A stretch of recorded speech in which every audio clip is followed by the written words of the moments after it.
So hello everyone. आज हम देखने वाले हैं अपने टेक्नीशियन ग्रेड 1 के क्वेश्चंस जो कि एग्जाम में पूछे गए हैं। और लगभग 7 क्वेश्चन की प्रोबेबिलिटी के पूछे गए हैं।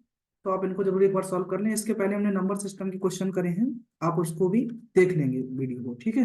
लगभग 7 से 8 क्वेश्चन नंबर सिस्टम के थे। एक एलसीएम एससीएफ को पूछा गया था टेक्नीशियन ग्रेड 1 में।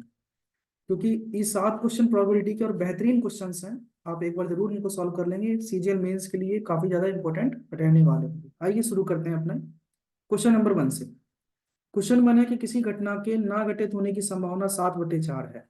तो अगर आप मैं आपसे पूछे कि टोटल इवेंट कितने होंगे, टोटल संभावना कितनी होगी, तो आप कहेंगे 7 और 4 11। इधर में क्या है कि अन्य घटना के होने की संभावना है 8/5। तो टोटल तो हुए 13। ठीक है। तो यदि दोनों घटनाएं स्वतंत्र हैं, दोनों इंडिपेंडेंट हैं, तो कम से कम एक घटना के घटित होने की प्रायिकता क्या होगी। देखो, टोटल है 11, 11 में से घटित ना होने की प्रायिकता है 7। क्लियर है। इधर पे देखिए, इसमें है कि 8, टोटल है 13, 13 में से घटित होने की प्रायिकता है 8। तो ना होने की होगी पीछे वाली 5। तो ये हुई 5। अब ये आ गया किसी भी इवेंट के होने की प्रायिकता। अब किसी इवेंट के होने की प्रायिकता प्रोबेबिलिटी और इवेंट के ना होने की प्रायिकता जो होती है वो होती है टोटल बन। तो यहाँ पर हमसे पूछा है कि कम से कम एक घटना के घटित होने की प्रायिकता, और ये है ना घटित होने की प्रायिकता, क्योंकि दोनों ने हमने ना घटित होने की प्रायिकता पर जोर दिया।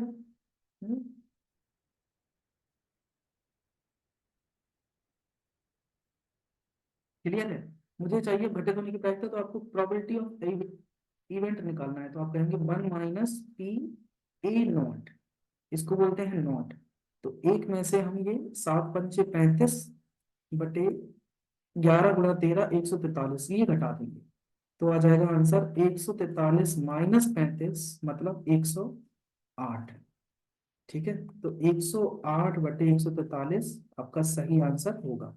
खुद देखो, 11% लोगों ने किया है, 35% का गलत है। ऑप्शन नंबर सी सही आंसर होगा। टेक्नीशियन का क्वेश्चन 19 तारीख का। दूसरा क्वेश्चन, एक सिक्के के 8 बार उछाला जाता है। देखो, एक सिक्के को 8 बार उछाला जाता है, तो अगर आपसे पूछा जाए कितनी प्रोबेबिलिटी होगी, तो पहले तो आने की संभावना होगी 2 की घात 8, जिसको बोलते हैं। ये दो कहाँ से आए, क्योंकि एक सिक्के में सिर्फ हेड और टेल होता है इसलिए। ठीक है, उसकी है 2 की घात 8। तो 8 में से चाहिए मुझे सिर्फ 5 टेल, कह रहा है कि 5 टेल चाहिए। तो 8C5 कॉम्बिनेशन वाला, ये एनसीआर वाला है क्लास 12 का। ठीक है, परमुटेशन कॉम्बिनेशन उसमें पढ़ते हैं। पढ़ा होगा आपने factorial n upon factorial r और फैक्टोरियल एन माइनस आर। अब यहाँ देखो, एक सिक्के को उछालने पर उसमें दो संभावना होती है हेड और टेल की, और दो में से वो कह रहा है कि सिर्फ टेल आए।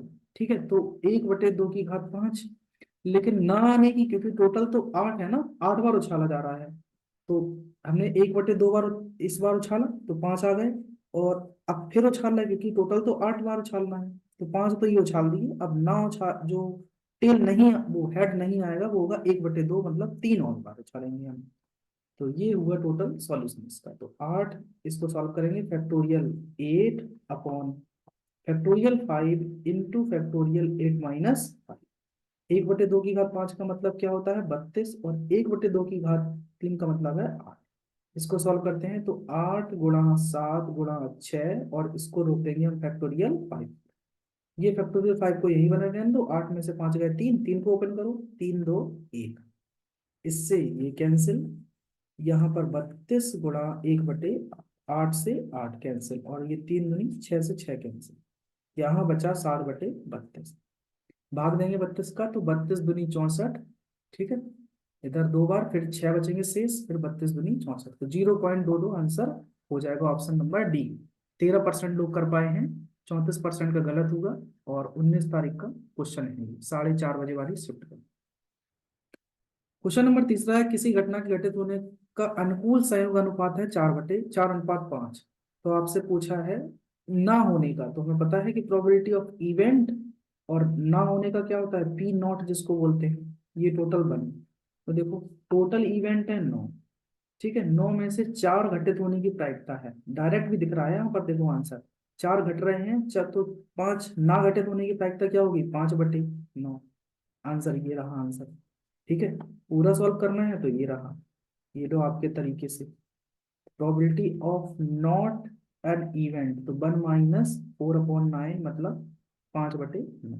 ऑप्शन नंबर ए सही होगा। 23% लोग कर पाए हैं, 69% का रॉन्ग हो गया। 19 तारीख का क्वेश्चन है। करते जाइए, देखो सीजीएल वालों के लिए इंपॉर्टेंट रहेंगे, लगा लेना आप लोग भी है। अगला है कि एक छात्र की गणित की परीक्षा उत्तीर्ण करने की प्रायिकता 3/4 है, और कह रहा है गणित और फिजिक्स दोनों को उत्तीर्ण करने की प्रायिकता 13/36 है। कम से कम एक परीक्षा उत्तीर्ण करने की प्रायिकता 5/6 है। तो क्या प्रायिकता है कि ना उसने कि वह भौतिकी की परीक्षा उत्तीर्ण कर लेता है। ठीक है, देखिए ध्यान से, इस तरीके के ये वेन डायग्राम वाला क्वेश्चन हम बना लेंगे ऐसे। तो ये रहा मैथ और ये रहा फिजिक्स, और बीच में मैथ प्लस फिजिक्स दोनों। देखो मैथ प्लस फिजिक्स कितने हैं, 13/36 दिख रहा है। मैथ में 3/4 है, फिजिक्स के निकालना है मैक्स मान, और कम से कम एक बार, तो ये है 5/6। सॉल्व करो। देखो प्रोबेबिलिटी ऑफ इवेंट, तो किसकी, मैथ और फिजिक्स है, तो मैथ यूनियन फिजिक्स ऐसे लिखो। तो probability of math plus probability of physics minus probability of math intersection physics. तो ये तो दिया गया है 5/6, ये मैथ का है 3/4, फिजिक्स का हमें निकालना है, और ये है 13/36। सॉल्व कर लो आगे। एक्स बराबर 5/6, इसको यहाँ लाओ 3/4, और ये 13/36। 36 आ गया अपना एलसीएम। 6×6 = 36, 6×5 = 30, 4×9 = 36, 9×3 = 27। यहाँ पर 13, तो 30 में से 27 गया 3, और 3 13 में जोड़ेंगे तो 16/36। आंसर 4 से भाग दे दो, 4×4 = 16, 4×9 = 36। ये आ गए फिजिक्स के, उसने कम से कम की फिजिक्स परीक्षा को उत्तीर्ण किया है, तो 4/9। 26% का सही है, 24% का गलत है। 19 तारीख का क्वेश्चन है। क्वेश्चन नंबर 5 है कि ए और बी तो स्वतंत्र घटनाएं, इंडिपेंडेंट इवेंट है। प्रोबेबिलिटी ऑफ इवेंट है 0.4, और बी का है 0.6। हमें चाहिए पी ए यूनियन बी। देखो क्या होता है, P A union B, formula वही है कि P A plus P B minus P A intersection B. देखो पी ए है 0.4, पी बी है 0.6, हमें ये चाहिए। ये क्या होता है, इसका multiply P A into P B होता है। ये P A union intersection B का मतलब है P A into P B. तो 0.4 गुणा 0.6, सॉल्व किए तो ये हो गया 1.0, ये 0.24। तो एक में से 0.24 जब भाइयों घटाएंगे तो 0.76 बचेगा। ऑप्शन नंबर डी सही होगा। 40% का सही है, 20% ने गलत किया है। 19 तारीख का क्वेश्चन है। चलो छठवां देख लो भैया। दो पासे हैं, 1 से 6 तक अंकित किए गए हैं। कह रहा है योग 8 आना चाहिए। अब देखो, अगर पासे को उछाल रहे हैं तो तुम्हें पता है कि हर फलक पर ऐसे अंक दिए जाते हैं।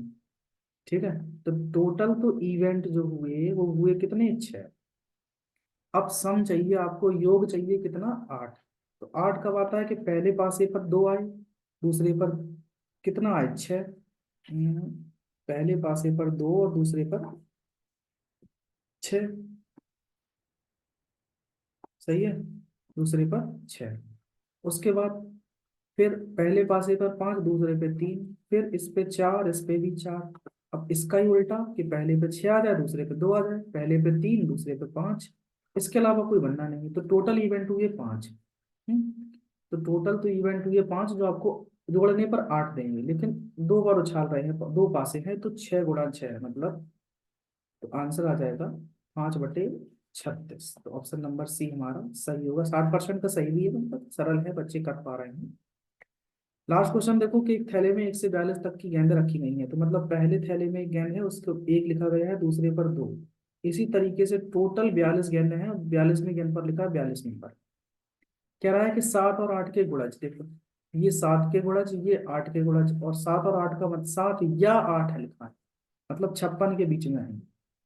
तो गेंद तो सिर्फ 42 तक है, तो 56 के गुणज तो 0 हो गई। अच्छा 7 के गुणज क्या होंगे, तो 7 का पारा पढ़ेंगे आप, कहाँ तक, 6 बार 7×6 = 42 तक जाएगा, तो इसके तो हुए 6। 8 के गुणज क्या क्या होंगे, 8×5 = 40 तक, तो ये हुए 5 गुणज। 8 के। तो टोटल हम इवेंट अपनी देख रहे हैं, प्रोबेबिलिटी क्या होगी कि 6 तो ये हैं और 5 ये हैं, 11 और टोटल है 42 गेंदें। तो आंसर आ गया 11/42। बस यही 7 क्वेश्चन पूछे गए थे प्रोबेबिलिटी के, जो कि टेक्नीशियन में आए हुए क्वेश्चन है। ठीक है, आप एक एक करके सभी को दोबारा से समझ लीजिए, वीडियो को रिवाइंड करके, छोटा सा वीडियो है, आराम से देख सकेंगे। ठीक, सीजीएल में अगर एक भी फंस गया तो आप कर पाएंगे उस पर इस तरीके का कोई भी क्वेश्चन। चलो मिलते हैं आपसे फिर दूसरी वीडियो में। अब मैं आपको जेई के क्वेश्चन करा रहा हूँ, क्योंकि तो जेई के क्वेश्चन इसी 2024 के ही है, दिसंबर में जो पेपर हुआ था। अभी मैंने उसके एक वीडियो डाल चुका हूँ, 2 वीडियो आप और अगले डालेंगे। अब डालेंगे आपको कोऑर्डिनेट ज्योमेट्री, अच्छे क्वेश्चन आए हैं कोऑर्डिनेट के। ठीक है, कोऑर्डिनेट ज्योमेट्री और ज्योमेट्री दोनों को मिक्स करके डाल रहे हैं, तो दोनों का वीडियो आपको एक सिंगल वीडियो मिल जाएगा, जेई की क्वेश्चन ये देख लेना। तो till then take care, bye bye. फिर मिलेंगे आपसे एक नई वीडियो में, अपना ध्यान रखें, पढ़ते रहें।